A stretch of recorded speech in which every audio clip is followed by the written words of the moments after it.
Bienvenidas y bienvenidos a Noticias desde Lilliput. Lado B. ¿Qué tal? ¿Cómo les va? Bienvenidos y bienvenidas a este momento. ¿Por qué llamarlo lado B, no? Del episodio 1 de Noticias de Lilliput. No tiene que ver con un lado mejor o un lado peor. Son dos lados, como dos caras de una moneda. No hay una mejor o una peor. En una hay un tipo de información y en la otra cara de la moneda hay otro tipo de información. Cuando nos decidimos a pensar en hacer un podcast sobre Noticias de Lilliput, no solo nos encontramos con mucha gente que no sabía que era Lilliput. Algunos sí lo sabían. Los enanos. Sí. Y los viajes de Gulliver. ¿Pero leíste el libro de Jonathan Swift sobre los viajes de Gulliver? No, nunca lo leí. O sí. Yo, por ejemplo, recuerdo que en la Argentina había una revista infantil, Antiojito, que tenía una mini biblioteca de grandes obras de la literatura universal.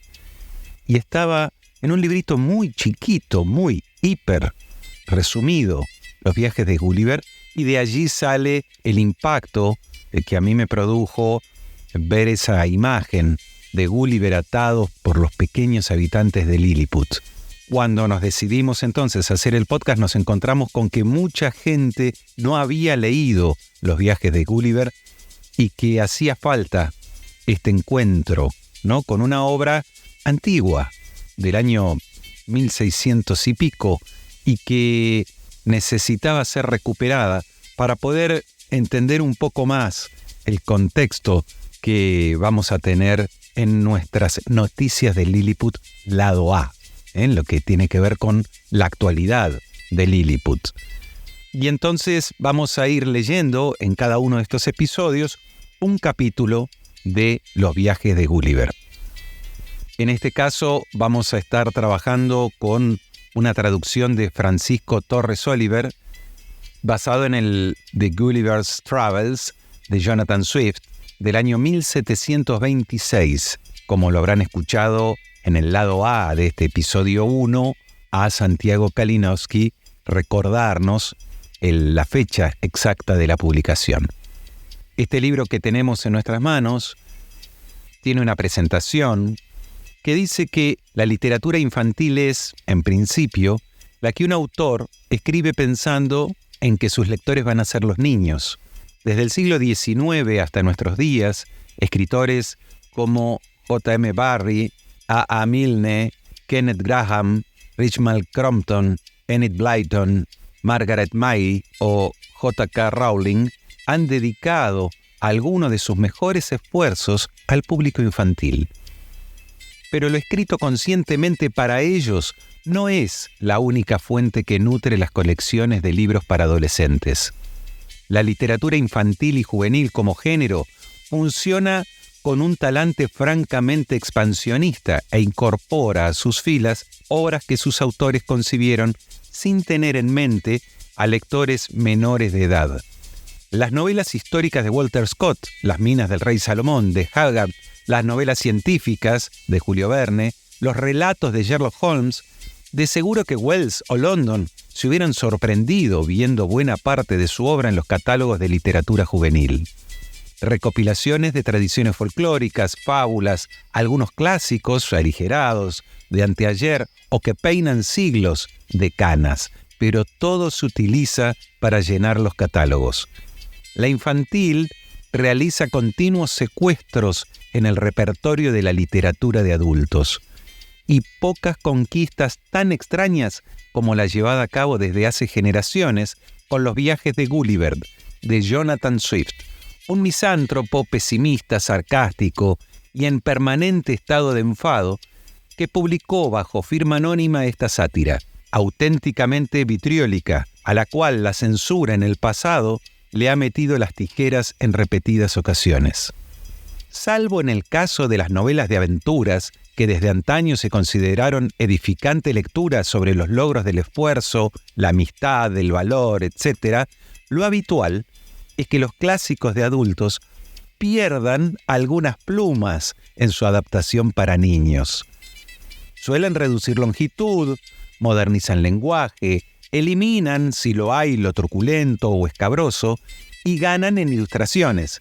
De todo eso que suele perderse, hay algo en los viajes de Gulliver, sin embargo, en esta edición de la colección Avatares de Valdemar, que aúna las excelentes ilustraciones realizadas por Rackham para una edición de los viajes de Gulliver suavizado, con la integridad del malintencionado texto de Swift.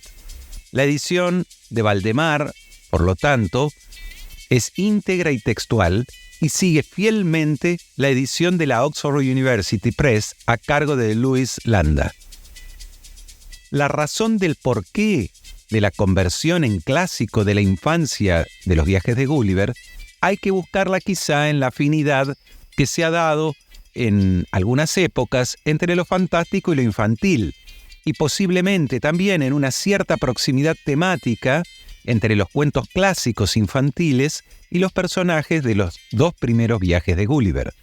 A fin de cuentas, se trata de enanos en Lilliput y de gigantes en Brobdingnac. Algo parece tener que ver esto con un universo infantil de pulgarcitos, habichuelas gigantes, ogros, pequeñas gentes. Esos dos capítulos y una larga tradición de los viajes de Gulliver infantiles haciendo gala, generación tras generación, de nuevos y brillantes ilustradores. Lo cierto es que los viajes pertenecen ya tanto al universo infantil como al sector adulto y casi erudito de aficionados a los clásicos. Su autor, Jonathan Swift, nace en Irlanda, aunque de padres ingleses, en el año 1667. En 1689 se traslada con su madre a Leicester, donde será secretario de Sir William Temple. Profesa como sacerdote dentro de la iglesia anglicana en 1693. A la muerte de Temple, en 1699, se convierte en capellán del Justicia Mayor inglés de Irlanda, Lord Berkeley, y obtiene, 2 años más tarde, su doctorado en teología. A partir de entonces, su intervención en política es constante. Primero en favor del partido Whig, luego, cuando estos desatienden sus peticiones como representante del clero irlandés en favor de que les sean suprimidas determinados impuestos, se alinea con el partido Tory, publicando sátiras, siempre anónimas, que todo el mundo sabe que le son atribuibles, siendo el paladín de un influyente grupo de intelectuales donde, junto a él mismo, se alinean autores como Pope o como John Gay, dirigiendo el periódico del partido Tory, yendo de Inglaterra a Irlanda y de Irlanda a Inglaterra, siendo admirado y temido. Pasa esos primeros 15 años del siglo XVIII que concluyen con la muerte de la reina Ana en 1714. Con la llegada del nuevo reinado pierde influencia y poder. Decide retirarse a Dublín, donde da comienzo a la redacción de Los viajes de Gulliver, y sigue publicando sátiras y panfletos anónimos. En 1718, contra la política inglesa de aquellos días respecto a Irlanda, publica anónimamente, como no, los Drapier Letters. En 1726 se edita sus Travels into Several Remote Nations of the World by Lemuel Gulliver, Los viajes de Gulliver. Y 3 años más tarde, una de sus más feroces sátiras, A Modest Proposal. Su actividad continuó incansable hasta que en 1739 se inició un rápido declive mental que le llevó a la incapacitación y la tutela en 1742 y a la muerte 3 años más tarde. En Los viajes de Gulliver sigue el esquema clásico ya entre los ingleses desde Sir John Mandeville a finales del siglo XV del libro de viajes, y en este caso más concretamente del de viajes fantásticos. Respecto al más famoso escrito de Swift, que utilizó siempre el panfleto, la sátira y el anónimo para expresar opiniones y fustigar enemigos, resulta ocioso plantearse si tiene o no intenciones satíricas. Evidentemente sí, y lo que se puede discutir entonces son las claves y los personajes que se ocultan tras nombres como Lilliput o Brobdingnac. Si Blefuscu es Francia o si tras Volgogam se oculta realmente el conde de Nottingham. Se opina que el primer viaje representa paradójicamente la Inglaterra de finales del reino de la reina Ana. Parece bastante identificable una parodia cruel de la Royal Society de Isaac Newton en la visita durante el tercero de sus viajes de Gulliver a la ilustre Academia del Legado. Algo más que probable, pues la hostilidad del autor contra las ciencias se manifiesta ya en A Tale of Tab, en 1699, donde satiriza los excesos del saber. Por tanto, pocas ocasiones como esta para que el lector practique los dos niveles de lectura y, pensando mal, acierte. Casi siempre que alguna actitud resulte condenable o ridícula a los ojos de Gulliver, cabe suponer que alguna situación social o conocido particular de Jonathan Swift tenía motivos para darse por aludido o aludida. Sería injusto, sin embargo, tener como única conclusión final sobre Swift la de un ser en estado de malevolencia perpetua, dotado de una brillantez excepcional para saherir mediante la palabra. No parece dudosa ni fe religiosa profunda, ni un sentido moral sincero, precisamente, a raíz del cual brota su indignación ante la conducta de un ser humano que se comporta muy por debajo de sus posibilidades éticas. Excelente prosista, una de las cumbres de la literatura satírica de todos los tiempos, buen poeta y ensayista, y sin que pudiera él sospecharlo ni en sueños, clásico de la literatura infantil. Supongo que le hubiera encantado ferozmente. Esta es la presentación que escribe al libro Los viajes de Gulliver Alfredo Lara López.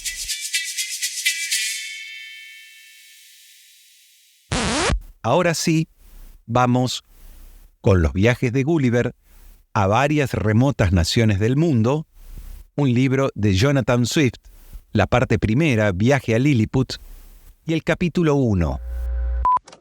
El autor da alguna información de él y de su familia, primeras incitaciones a viajar, naufraga y nada desesperadamente consigue llegar a tierra en el país de Lilliput. Es hecho prisionero y transportado al interior. Mi padre poseía una pequeña propiedad en Nottinghamshire. Yo era el tercero de 5 hijos.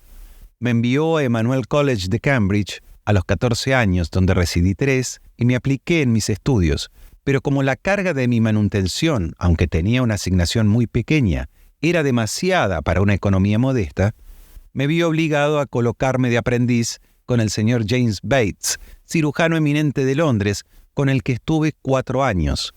Y mi padre me enviaba de vez en cuando pequeñas cantidades de dinero que yo empleaba en aprender navegación y otras partes de las matemáticas útiles para quienes tienen intención de viajar, como siempre creía yo que algún día sería mi destino.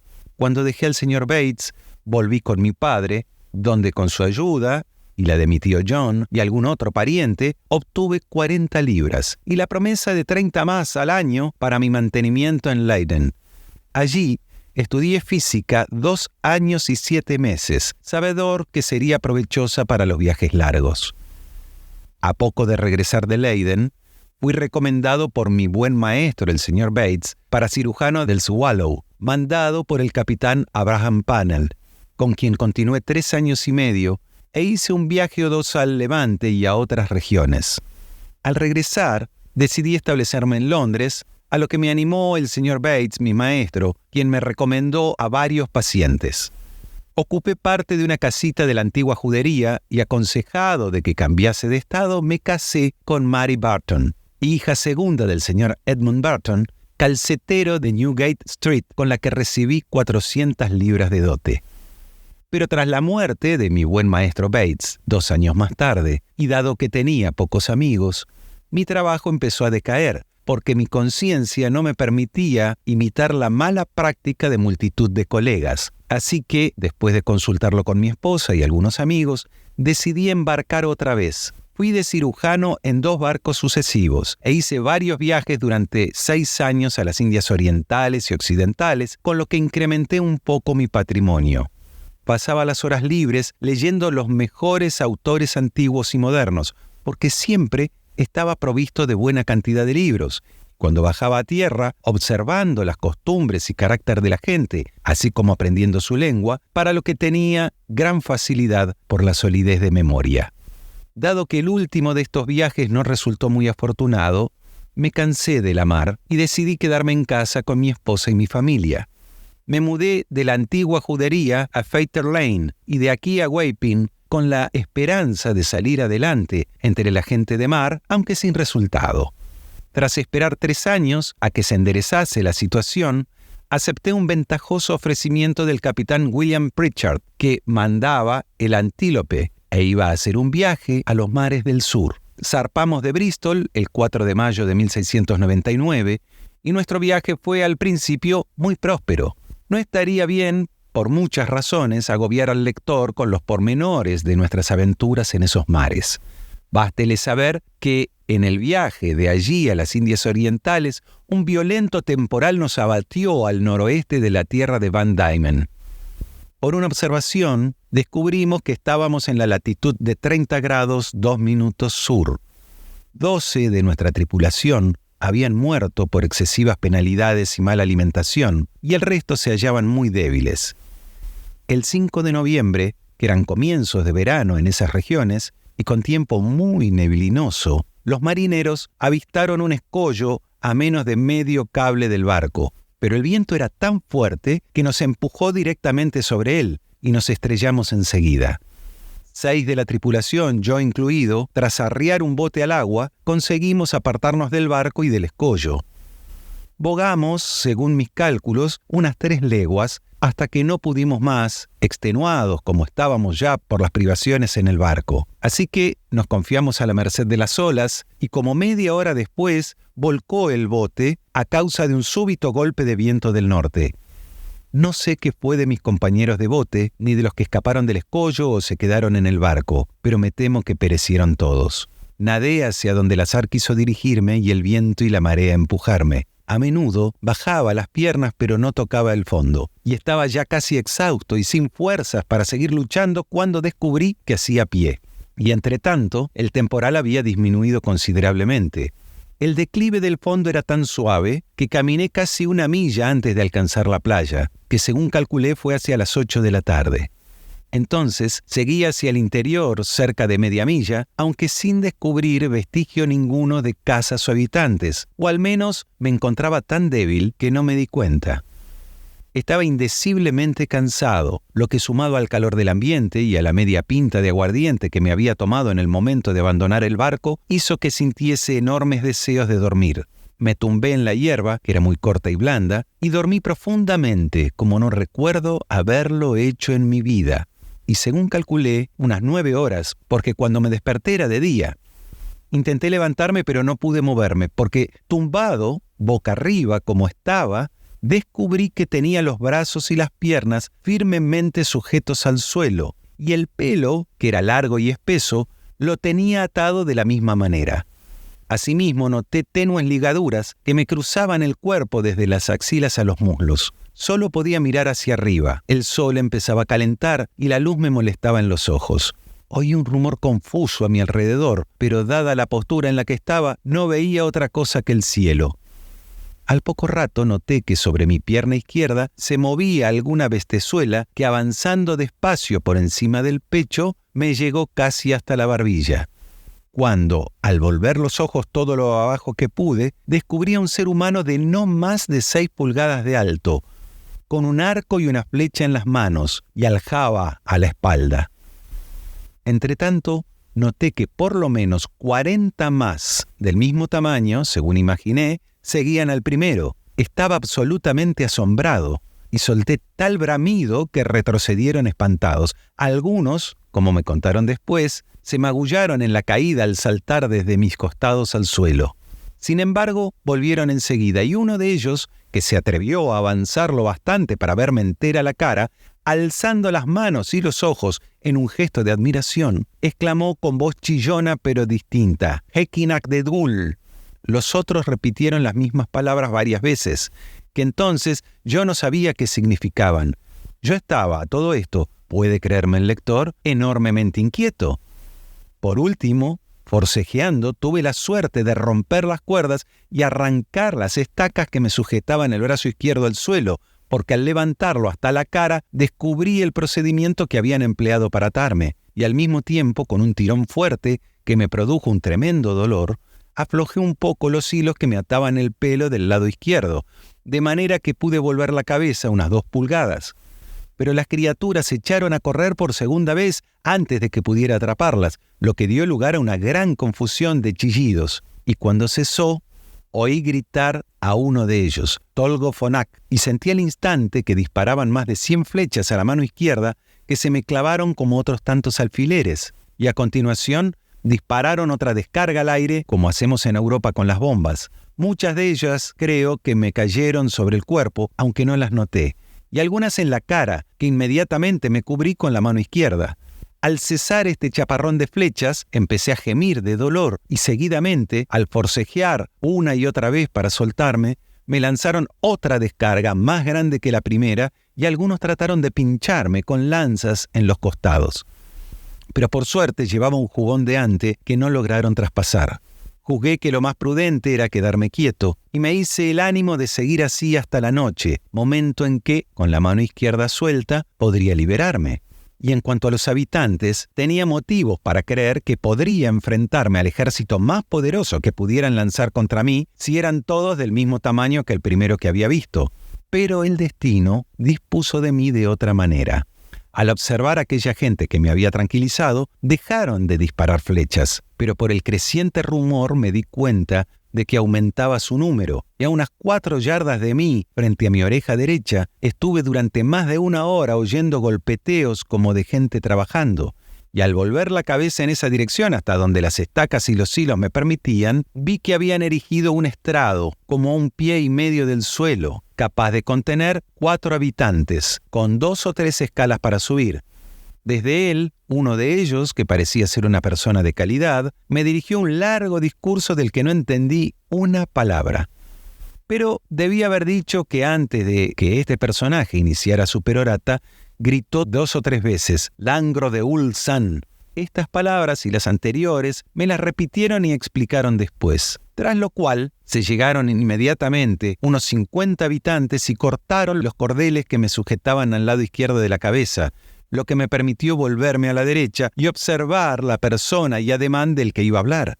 Parecía de mediana edad y era más alto que los otros 3 o 4 que le asistían, de los que uno era un paje que sostenía la cola y era poco más alto que mi dedo corazón. Los otros 2 estaban a uno y otro lado de él para atenderle. Cumplió en todo como un orador y pude observar muchos periodos de amenazas y otros de promesas, compasión y benevolencia. Contesté con unas pocas palabras, aunque en el tono más sumiso, alzando la mano izquierda y los ojos al sol, como poniéndolo por testigo, y casi desfallecía de hambre, ya que no había probado bocado desde varias horas antes de abandonar el barco. Sentía tan fuerte las reclamaciones de la naturaleza que no pude evitar mostrar mi impaciencia, quizá en contra de las estrictas normas del decoro, llevándome repetidamente los dedos a la boca para indicar que necesitaba comer. El urgo, pues así llamaban a un gran señor como me enteré más tarde, me comprendió muy bien, bajó del estrado y ordenó que me pusieran varias escalas a los costados. Subieron por ellas más de 100 de habitantes y se dirigieron a mi boca, cargados con cestas llenas de comida, preparados y mandados allí por orden del rey a la primera noticia que había tenido de mí. Observé que se trataba de carne de diversos animales, aunque no pude distinguirlos por el sabor. Había paletillas, piernas y solomillos como de cordero muy bien preparados, aunque de un tamaño más pequeños que las alas de la alondra. Me comí 2 o 3 de un bocado y me tomé 3 hogazas de pan a la vez, como del tamaño de balas de mosquete. Me lo servían lo más deprisa que podían, con 1000 muestras de admiración y de asombro ante mi tamaño y apetito. Después les hice seña de que necesitaba beber. Comprendieron, por lo que había comido, que no me saciaría con una pequeña cantidad, y como eran gente de lo más ingeniosa, izaron uno de sus más grandes bocolles, lo rodaron después hasta mi mano y le abrieron la tapa. Me lo bebí de un trago, lo que no me fue difícil porque no contenía ni media pinta, y encontré un sabor como a vino flojo de Borgoña, aunque mucho más delicioso. Me trajeron un segundo bocoy que me bebí de la misma manera y les hice señas de que quería más, pero no tenían.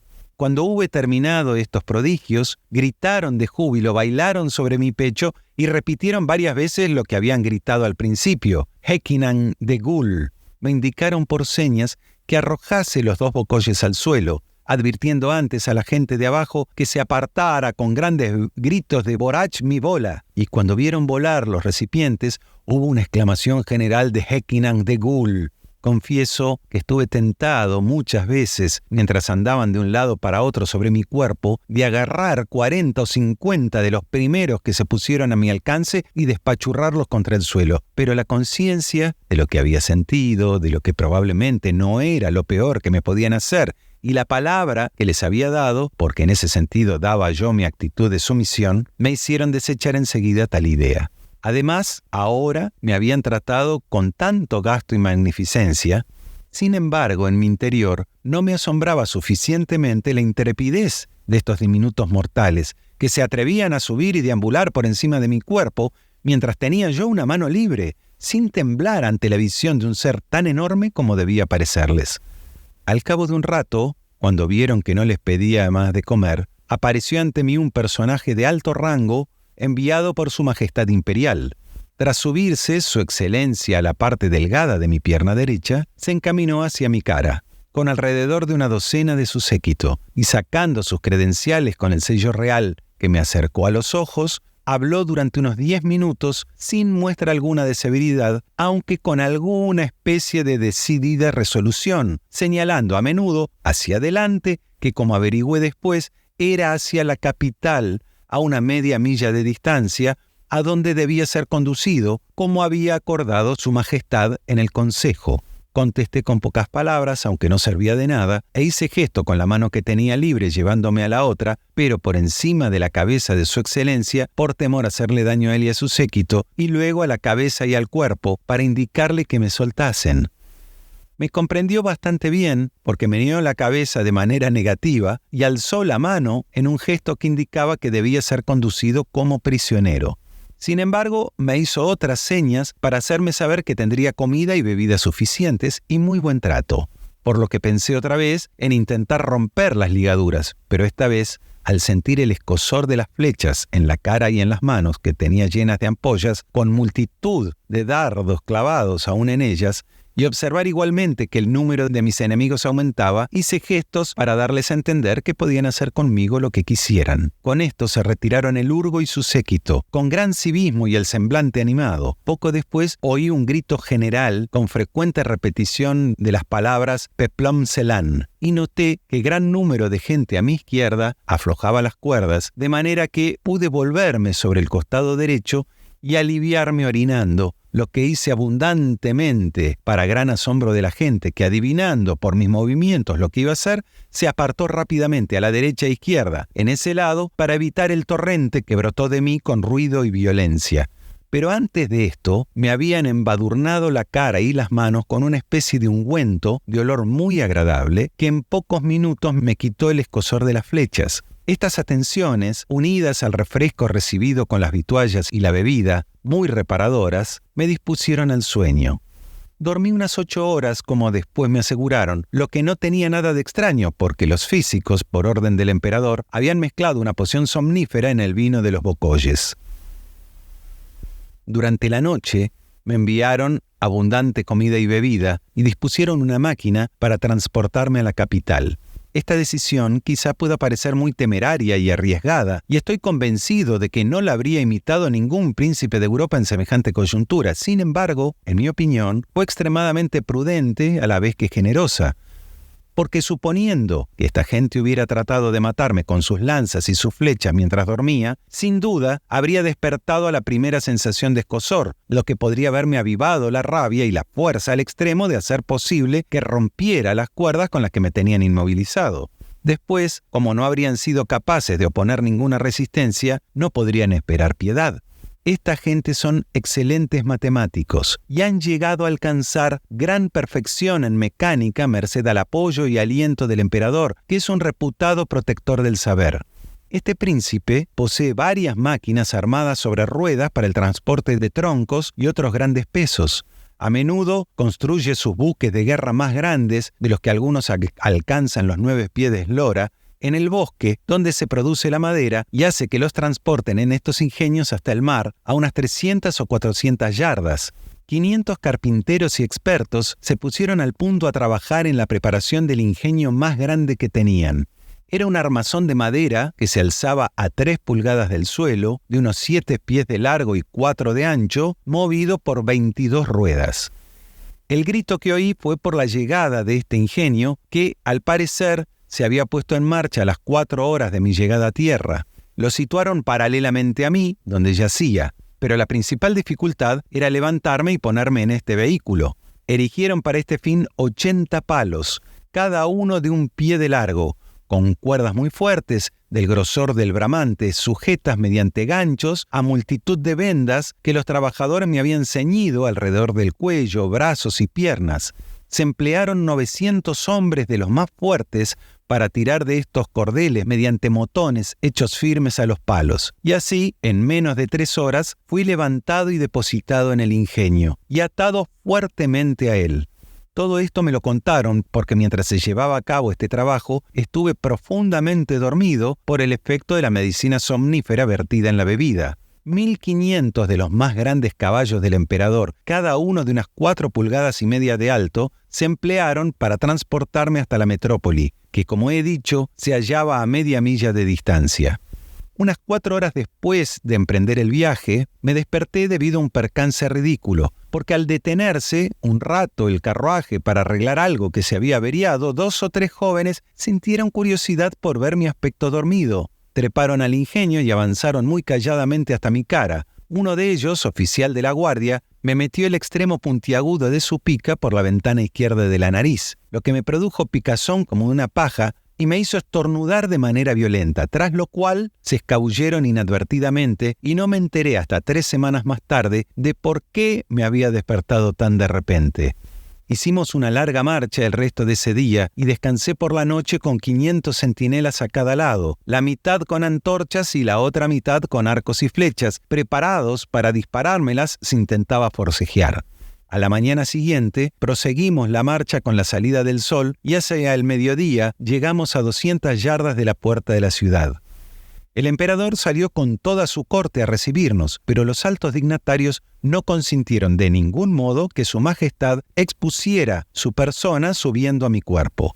En el lugar donde se detuvo el carruaje se alzaba un antiguo templo, considerado el más grande del reino, el cual había sido profanado hacía unos años con un atroz asesinato, y de acuerdo con el fervor de esta gente, se consideró desacralizado y se le dio un uso secular, despojándolo de todo ornamento inmobiliario. En este edificio se decidió que debía alojarme. El gran pórtico que se abría al norte tenía unos 4 pies de alto y casi 2 de ancho, y pude introducirme por él.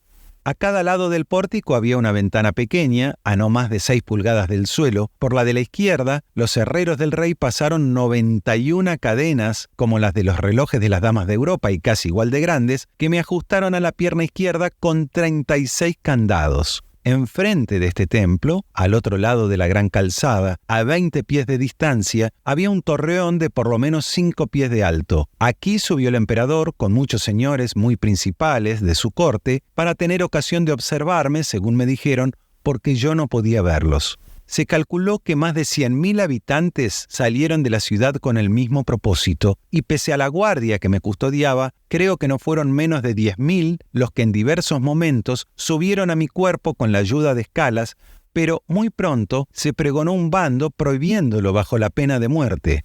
Cuando los obreros comprobaron que era imposible que me soltase, cortaron las cuerdas que me ataban, hecho lo cual me levanté con el ánimo más abatido que nunca en mi vida. Pero las exclamaciones y el asombro de la gente al verme levantarme y caminar fueron indecibles. Las cadenas que me sujetaban la pierna izquierda tenían unas 2 yardas de largo y me permitían no solo andar de un lado a otro en el semicírculo, sino que, como las habían fijado a 4 pulgadas del pórtico, podía entrar a gatas y tumbarme cuán largo era en el templo. En el próximo episodio. Lado B.